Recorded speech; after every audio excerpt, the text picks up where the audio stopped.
Salut les disciples de la boxe, c'est Jean-Charles. Je vais tout bien vous expliquer dans l'ordre le pétage de plomb d'Anthony Joshua. Donc dans un premier temps, il entend la décision, il comprend qu'il a perdu, donc il n'a pas encore bien compris ce qui se passe. Il commence à se barrer, il serre des mains, droite à gauche, et puis il va vers le clan de Usyk. Donc là, il parle avec la première personne, on va dire ça se passe plutôt bien, d'accord ? Puis il va commencer à faire le tour, donc voilà, il discute un petit peu avec lui, donc je pense que lui, il parle anglais, donc voilà, il serre un peu des mains, il parle, on ne sait pas trop ce qui se dit, et là, il va se retrouver donc dans le coin, et là, il parle à Lomachenko. Vous voyez, on voit Lomachenko avec qui il discute, donc pareil, ils échangent quelques mots, ça a l'air d'aller, ça a l'air d'être plutôt correct. Et là, il va se retourner, il va voir un mec qui filme. Il va voir un mec qui filme avec son téléphone, et je pense que ça va commencer à lui faire péter un câble. Il va lui taper dans le poing de manière un peu dure, et là quelqu'un pose sa main sur son épaule, et regardez bien comment il va réagir, il va tège la main, vous avez vu, il tège la main, donc là on sent qu'il est de plus en plus énervé, ça commence à grimper, là il croise Usyk, donc je me demandais bien ce qu'il allait faire, est-ce qu'il allait lui parler, le féliciter, parce qu'il l'a pas encore félicité là. Il revient vers Usyk, il s'adresse pas à Usyk, hein. Donc là, il se penche, on sait pas trop ce qu'il fait, on sait pas trop ce qu'il est en train de faire, et en fait, c'est les ceintures qui sont en train d'être remises à Usyk. Il les prend, il les montre au public, vous voyez, donc il les montre au public et il parle. Bon là, les gens savent pas ce qu'il dit, hein, parce qu'il a pas de micro. Donc on sent qu'il est bien chaud, bien énervé, et il jette les ceintures. Voilà, donc on se rend bien compte que le gars, il est pas content. Donc tout le monde regarde au bord du ring, il a jeté les ceintures.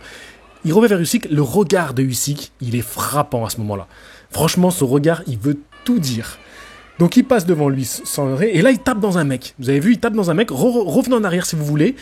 Il n'y a rien de grave, hein. Mais Joshua attendait ça un peu pour se chauffer.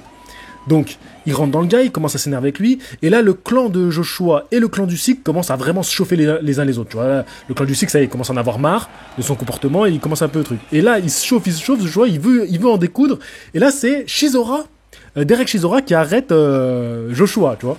Et donc, Joshua décide de passer entre les cordes et de se barrer. Donc, il sort.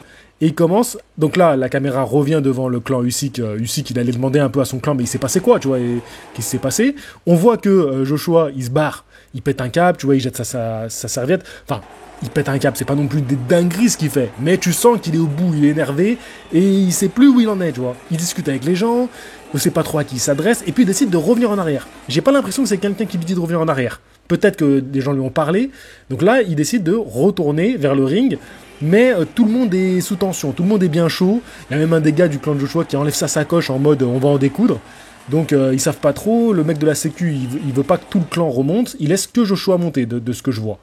Donc Joshua passe entre les cordes, et là écoutez bien ce qu'il va dire. Il dit où est le micro, tu vois. Il tend la main à Usyk, donc bon on se dit ouais, ça y est, c'est cool, ça va être la paix.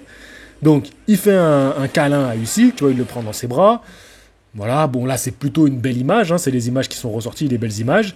Et puis là, il met le drapeau sur ses épaules, et on sent à son visage que le gars n'est pas content, hein. Bon, vous avez entendu partout hein, la traduction de ça, donc il comprend pas, il dit mais je comprends pas comment j'ai perdu. Et Usyk de son côté, on voit plutôt qu'il calme les choses, tu vois, il est plutôt tempéré, il rentre pas dans son jeu, tranquille, tu vois, vraiment, il sans froid. Là, il se retourne, Joshua, on se demande, mais bon, il se barre, tu vois, il coupe court à la conversation et il se barre. Il n'a pas du tout écouté Usyk. Et là, il récupère un micro. À partir du moment où il récupère son micro, vous le savez, vous avez tous entendu le speech, j'en ai parlé dans ma dernière vidéo. Donc il fait son speech, blablabla, il parle un peu de tout, et puis il calme les choses, il rend hommage quand même à Usyk. Donc vous voyez cette image, bon le regard d'Usyk, il est blasé, hein, tu vois vraiment qu'il attend qu'une chose, c'est qu'il est terminé. Et là, après ça, il lui rend quand même le micro pour que Usyk puisse s'exprimer. Là, il va applaudir, il va retourner vers le clan de Usyk. Je pense plus ou moins pour s'excuser quand même. Il est quand même plutôt calmé, là il a fait son speech, il a pu s'exprimer. Il est un peu encore chaud quand même, hein, tu vois, il crie et tout. Il quitte le ring, tu vois, donc il passe sous les cordes. Et là, à ce moment-là, on reste quand même sur une belle image. Il va signer des autographes à ses fans. Donc voilà, il a retrouvé son calme et on reste quand même sur plutôt une belle image de fin. Voilà, je voulais juste vous décortiquer ça.